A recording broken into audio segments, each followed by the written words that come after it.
Today I decided to go back and play Sonic the Hedgehog 4 in 2026. This game was meant to be Sonic's big return to 2D roots.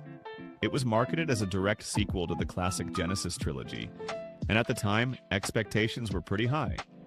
Now that we're in 2026 with years of Sonic games behind us, I wanted to see how Sonic 4 actually holds up. Are people too hard on it, or is it really as disappointing as its reputation suggests? Short answer, it's not unplayable, but it's still mostly bad. Let's start with what Sonic 4 was supposed to be. Sega pitched this as Sonic 4, not Sonic Advance, not Sonic Rush, but an actual continuation of Sonic 1, 2, and 3. That already set a high bar, because those games are some of the most respected platformers ever made.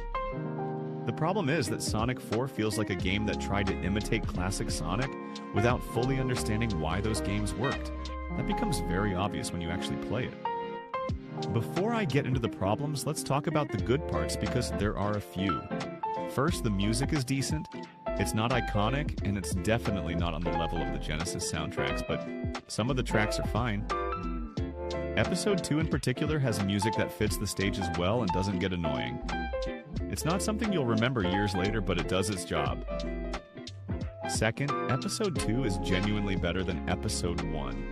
The physics are improved, the level design is a bit more open, and playing as Sonic and Tails together feels like a real attempt to add depth.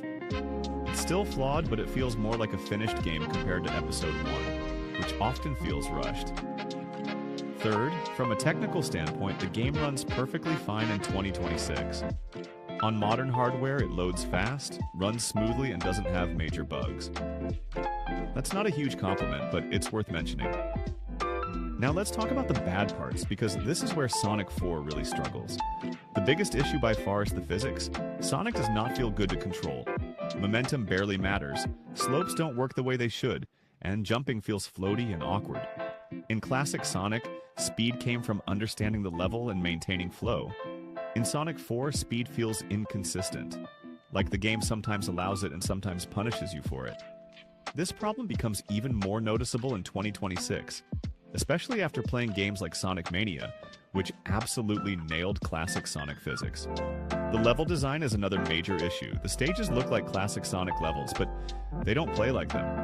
There are constant stop-and-go moments, enemies placed right where you land, and bottomless pits that punish you for going too fast.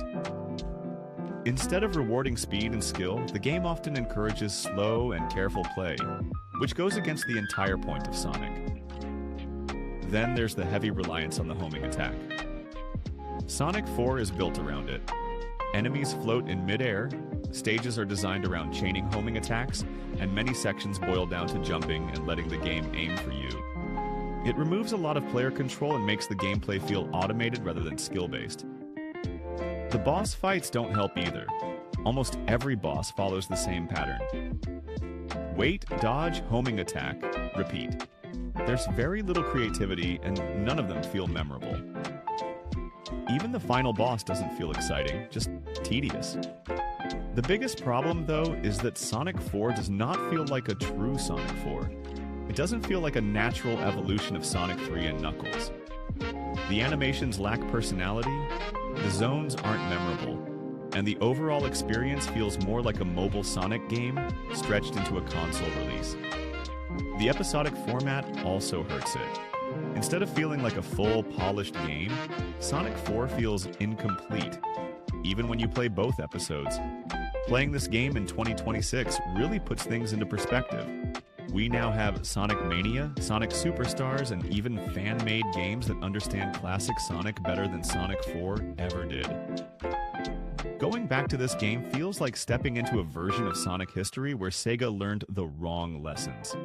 So what's the final verdict? Sonic 4 is not the worst Sonic game ever made. It's playable, and there are moments where you can see what Sega was trying to do. But it is one of the most disappointing Sonic games, especially given what it was meant to be.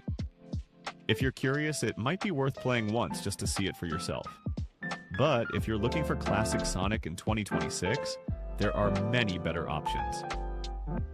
Sonic 4 had the name, the legacy, and the opportunity, but it never lived up to any of them.